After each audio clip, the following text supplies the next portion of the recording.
Evening, guys. Saf. My name is Saf, and I'm an addict. Um, Thank you for everyone who's coming to the meeting tonight. The reason I say just addict is because by the grace of God, not only by the grace of God, I've been separated from a horrific, crazy, dangerous, and obsessive cocaine addiction for 2.5 years. And but I'm not separated from myself. I am still have to deal with myself. I still have to live with myself today. So that's an ongoing journey. I still get resentful. I still full of fear sometimes, and I still can be a prick sometimes. So the reason I'm telling you that, guys, because I'm not going to portray that I'm some special perfect agent here, which I'm not. But what I am is, I've been removed from this addiction of cocaine, which went on for many years, and I was a daily user, which cost me my sanity, nearly my marriage, my business, my health, and £300 a day every day. But what I don't, I mean, if we just talk quickly, if I just don't want to go too much into the using of the drug, because a lot of us know how that works, so I don't need to go into that.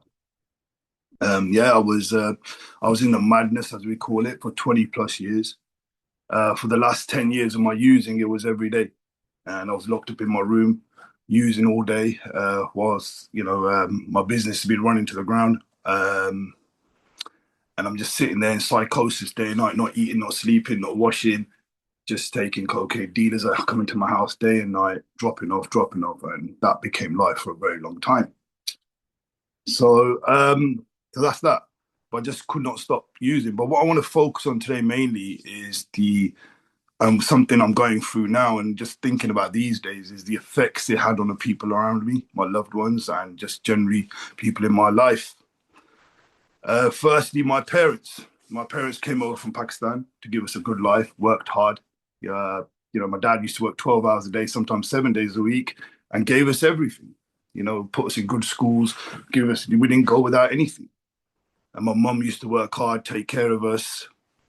So them seeing me, walking around like a zombie at night, in and out the house, and going to drug dealers, seeing they could see blood on my shirt, and I'm full of psychosis, looking at the ceiling. My mum's in tears. And that's what I was putting them through. Police coming through my door, raiding my house, when I was doing what I was doing in my life. That's what they had to see when they had hopes and, for us to live a better life than they had before they came here. So that was the damage I was causing them. Because my life was basically crime, violence, sex, drugs, control, and causing fear. That was my life. And there was a time I loved that. I was obsessed. I was addicted to that shit as well. So causing my parents pain. I remember I was driving once my mum wasn't feeling too well, and I took her out for a drive, and I was coked out my face. So I'm risking my mum's life and mine driving around. And when I'm driving, if I'm coked up, I'm looking backwards. And she was so unwell that she didn't really know what was going on around her. And I thought it'd be a good idea that I get into the back of the car and do a line while my mum's sitting in the passenger seat. Now thinking about that makes me sick. This is a woman who brought me up. But that's the levels I went to. I'd go into my dad's bedroom so I could do drugs in his room because he's in the living room downstairs.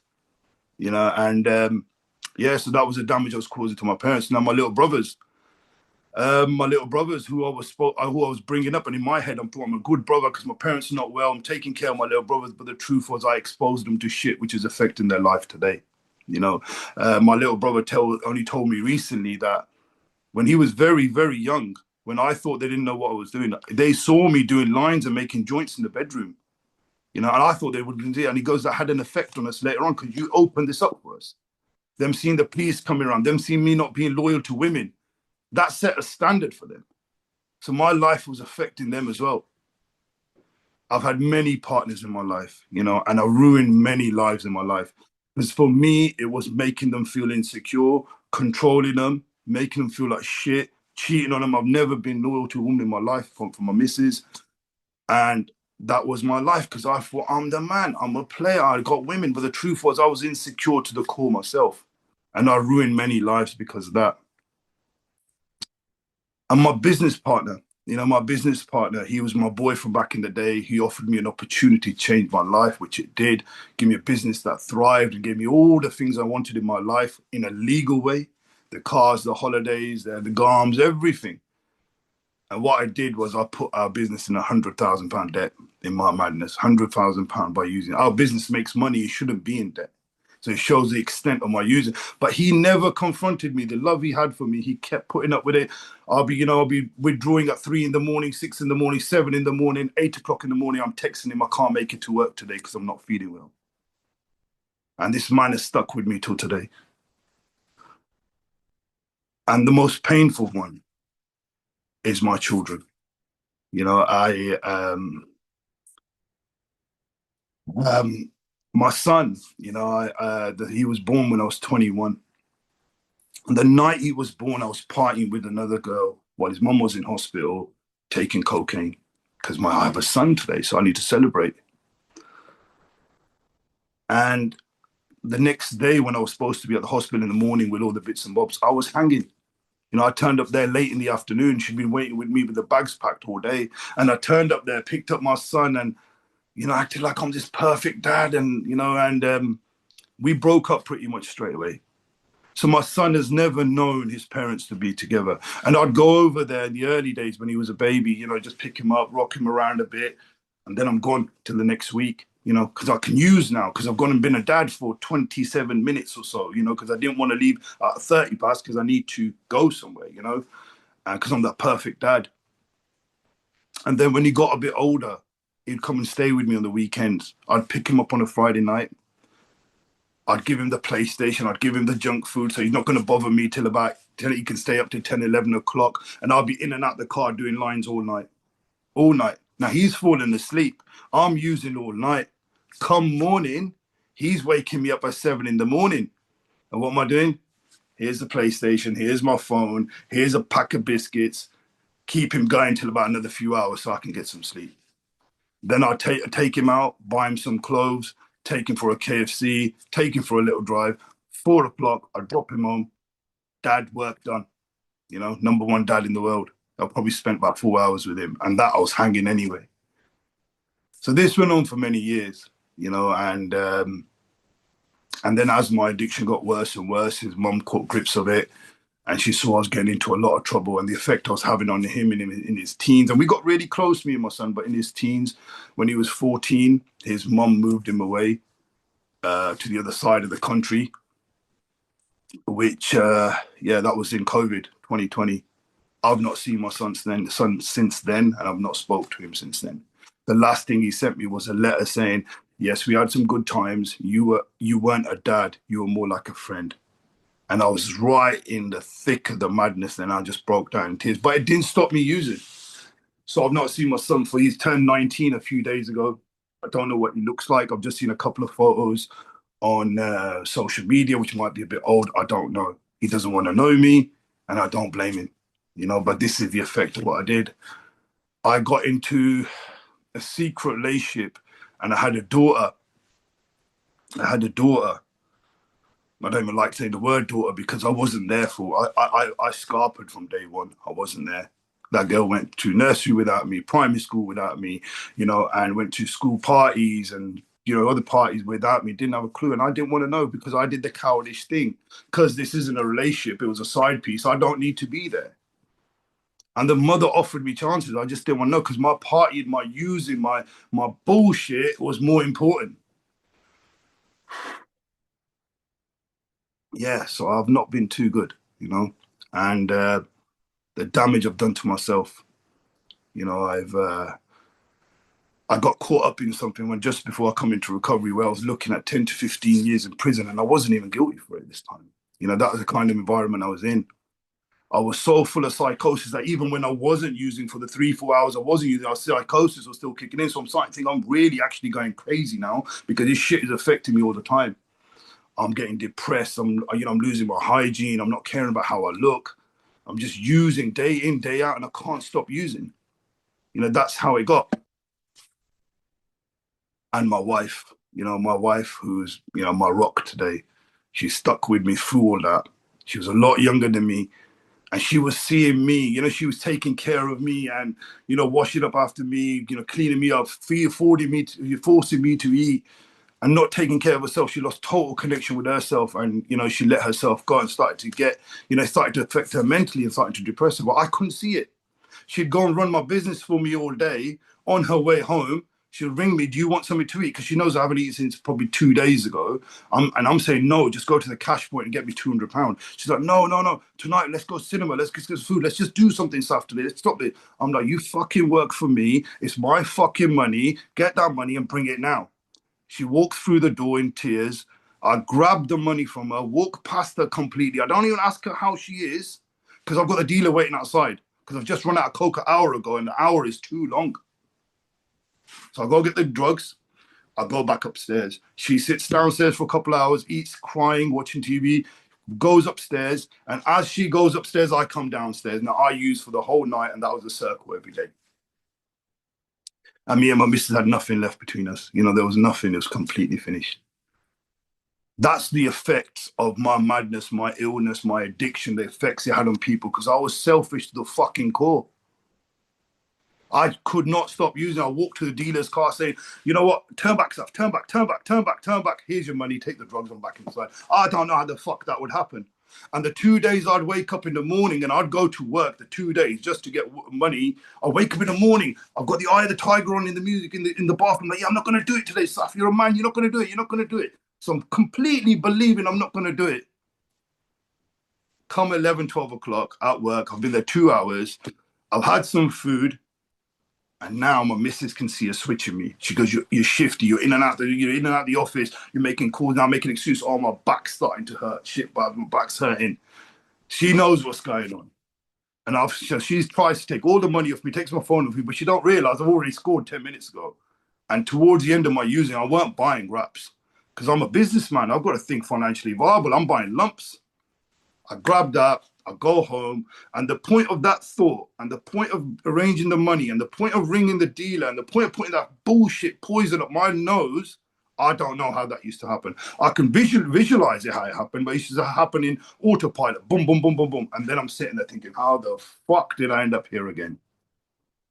And then I'm crying my nights in the morning, and that cycle went on for years.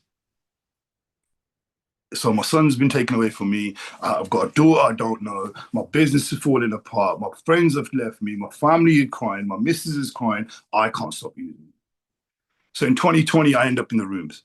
I don't, now looking back at it, I probably wasn't doing it for myself, but I come into the rooms and some of the faces here sponsored me at that time. I couldn't get it. You know, I was on the meetings. I was doing everything. I couldn't get it. I couldn't get a day. 2.5 years, 2 and a bit years later of doing that, going on a meeting, doing step one, and then using cocaine because I've done a bit of recovery so I can use now. That's how twisted my head was. That one day it will just click. I left recovery. So fuck this. 2020, this ain't for me. This shit ain't gonna work for me. Then the next 6 to 9 months, it was horrific because I didn't even have a program. I didn't even have a meeting. I didn't have you guys. I had nothing. It was just me. And my twisted thinking even then is telling me my missus is going to sponsor me. So I'm sending her my gratitude. She's lying next to me. She ain't really smoked weed in her life. How the fuck she gonna help me? But my head's telling me I've done all those meetings for 2 years, so I know my shit now, you know? So I didn't go too well, you know? And yeah, so towards the end, the last part of my using I remember is I couldn't snort cocaine for the last 6 months because my nose was that bad. You know, I couldn't breathe, I couldn't smell. I had to eat it with a spoon. I had to get it in my system. Now I'm so paranoid, I can't move my jaw. It's sitting on my tongue all night. I've got ulcers in the morning. Now, being an Asian, we love our spicy food. When I eat food the next day, it's stinging my tongue. I can't eat, you know? And this is what I was doing to myself. And until I came back into the rooms by the grace of God, which I didn't come into the rooms, I was brought into the room. And I honestly believe God put something in my path to wake me up and bring me up. Because at that time I was on bail. I was looking at 15 years, you know, 15 to 18 years. So I come into the rooms this time. And this time it was different. Shit was different because I was either going to get locked up. I was definitely going to die to drugs the way I was going. My marriage was literally hanging on a thread. My business was finished. And I was dying. I was a shell of myself. You know, I wasn't eating. I was just in a really bad way. But that was a blessing in itself. Because this time, and I'm going to admit it, I didn't want to do recovery even then. There's days I don't want to do it today, but I know what's on the fucking line. So I came into the rooms. I got myself a sponsor. My sponsor was only 30 days cleaner than me. And I'm thinking, how the fuck's this guy going to teach me anything? But that was a blessing in itself as well. because I was his first sponsee, and the guys here who've sponsored, do you know what it's like when you first sponsee? You're giving it all the lingo, you're giving it all the large, I know everything, and really want to get this guy through the enthusiasm. And that was a blessing for me. And we got on this journey. And first thing he asked me is, are you done? I'm fucking done, man. I'm done with this, man. 20 years, man. I'm done. I'm full of pain. I just can't do this no more. So that was a blessing. Boom, tick, I'm done. Are you willing to go to any lengths? Now, I'm a lazy shit, right? I like doing what I want to do. So that was a tough one for me. I had to think about that one. I didn't just go, yeah. I go, so what do you actually want me to do? And he's like, get up in the morning and pray. I go, that's not a problem for me. I'm a Muslim. I believe in God. I've never not believed in God. That's one thing I've always had firm conviction and belief in God. So that's not a problem. And the prayer for me is the most important part of my recovery. That's just my thing, because that's my connection with God. And my program teaches me my sole reliance is on God, not on my sponsor, not on you guys, not on the rooms, it's on God. And the word it uses in the program is the creator. He's my creator. And if he's my creator, he has my solution. Because if I'm praying, it's a conversation. When I'm praying, it's a request. So if I'm praying to God, or I'm praying, I've got to have the belief that the being I'm praying to has the power to fulfill my request. Otherwise, it's just lip service. So we start off our day, pray, no problem. Gratitude list. Yeah, for me, in the past, when I came in first, I was copying and pasting them, and I got caught out. And somebody in this room right now knows when I did that. I bet they're giggling right now, right? So gratitude list. Because when I was in mad addiction, I had everything in life, but I felt like I had nothing. So I was ungrateful shit, and so gratitude list. So I'm grateful for you. So I'm sitting there, I'm just looking around me, and I'm just one thing after another's coming in, the roof over my head. I've got carpet in the house, I've got hot water, I'm clean, I've got a car outside, I've still got my health, I've got food to eat. It was just getting big. And I was like, whoa, this is amazing, the gratitude list. There are 5 things I'm grateful for not doing. I'm grateful for not being a prick. I'm grateful for not cheating on my missus. I'm grateful for not using drugs. And I'm grateful for just not being the old me. Simple as that. Then he goes, read the big book, which anyone who's new here, the big book that we keep telling you to buy is just the manual of how you work this program. And it's an introduction to your connection with God if you've not had that before. So next thing, call to newcomers. Why the fuck do I need to call newcomers? I've got nothing to tell them. I've only just stopped using a week ago. What the fuck am I going to tell them? Right? Sorry about the language, guys. I get a bit messy. I do apologize, right? So, like I said, I'm still not separated from myself, and so call to newcomers. Why do I need to do that? Because I'm selfish to the core. You've seen what I've done to all the my beloved ones. That didn't bother me. I'm selfish. It's about what Saf wants, what he gets, and that he's going to make that happen. So I've got to think about somebody else. So when I'm ringing, say, I'm just going to pick somebody out. I'm not going to pick a name out. Just anybody, any newcomer, ask them how you are today. I'm not thinking about this selfish kid, this selfish prick here, because I'm thinking about them. And that moment that I'm thinking about them, I can't be stuck in addiction. It's being of service. We get told to be of service. The service goes a long way past these rooms. It was said to me in my early days, even if you've got £3 in your pocket and you're walking past this guy who's homeless every day, you don't need that £3. Ask him if he wants a coffee. Do something for your mum and dad. Service goes a long way. And as long as I'm serving others and and I don't do this all the time, don't get me wrong, guys, I'm not perfect on this, right? But when I do that, I feel better. I feel better, because I'm not lost in my thoughts and my head, because my head's a dangerous place to be. And then, getting on meetings, seeing you guys, listening to you guys' message, your powerful messages. I'm not crazy with the verses from the book, and hearing it from you guys. It boosts me that this is possible. I can keep doing this. And then at the end of the day, thanking God, because he's the one who's got me through. Like I said, God has got me through. My creator, the all-powerful, the all-merciful, the all-loving, the provider. He has helped me through this, and he gets me through this every day. And we started going through the steps, and I'm not going to go through the steps like long. That's that's an experience for yourself with your sponsors. Just checking how much time I've been going. So when I come, step 1 was explained to me. Do you accept your powerless? So okay, no, of course I am, man. I'll use fucking every day. I can't stop using. And has your life become unmanageable? Yeah, externally and internally. Externally, everything's falling apart. Internally, it's all chaos. I just can't deal with myself, can't deal with my marriage, my emotions, everything just going crazy. I just can't deal with it. So boom, that's a tick. I've accepted I'm fucked. And to me, step 1 is I'm separated from God. You know, I'm separated from God. I'm separated from the all-loving, all-merciful, and I'm living a devilish life with sins going left, right, and center through my head, and I'm causing carnage. Step two, which wasn't too hard for me because I always believed in God, that I believe God can save me. I believe He's the all-powerful. You know, He makes everything around me work, the solar system, the water system, my body, all these bodies around it. He created everything. He's all-powerful, so He can do that. I accept that. Step three now, Saf's fucked up ways has to stop. You know, it has to stop. I have to change. And now, am I going to live in the solution or I'm going to live in the problem? We're in the problem for 20 fucking years. I'm done with that, man. I want the solution. Thanks, Ash. I'm done with that. And, you know, so yeah, I'm ready, man. I'm done.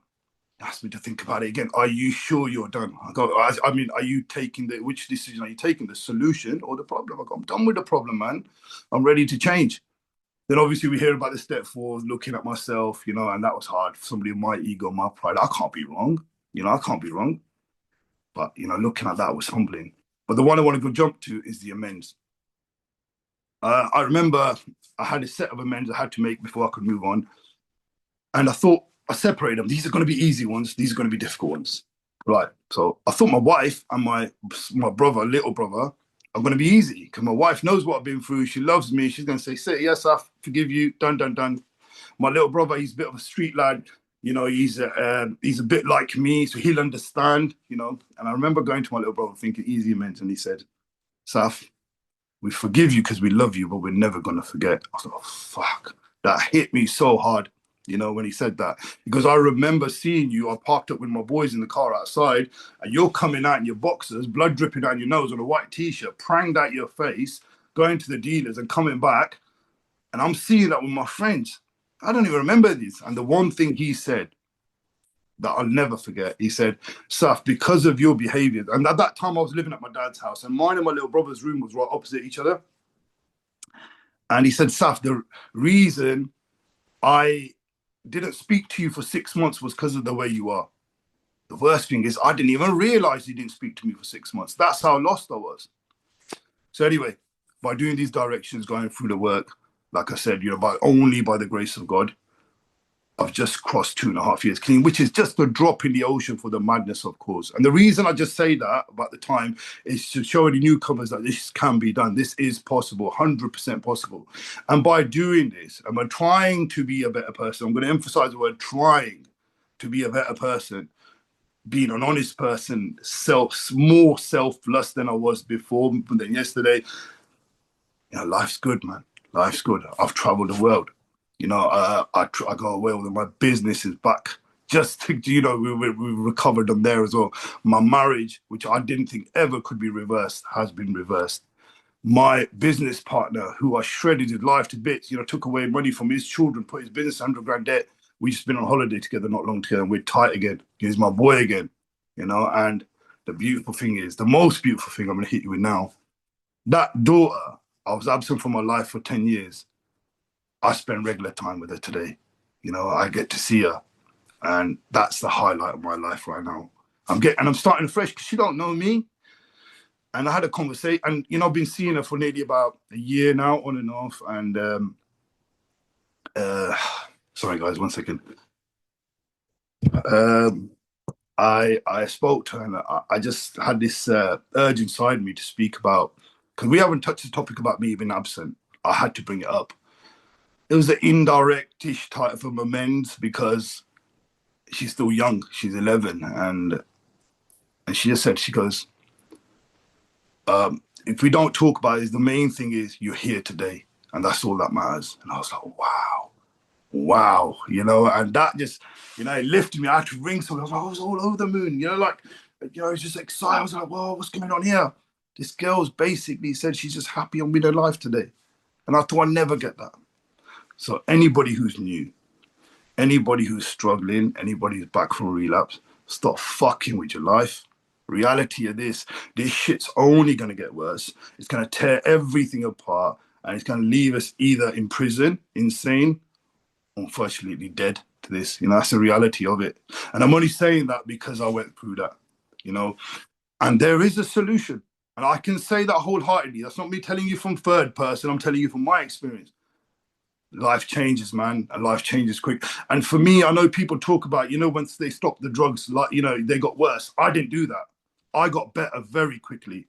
That's just my journey. As soon as I stopped the drugs, as soon as I started connecting with God again, as soon as I started working the program, I was well. As in, like, I felt better. I got better and better. And yeah, there are shit days. There are difficult days. But I'm able to get through them today without putting a drug or drink in me. And that is all because of God and working this program and connecting with God and trying to help others and trying to be a better person. Life becomes good. Guys, I'll leave it there. Thank you very much.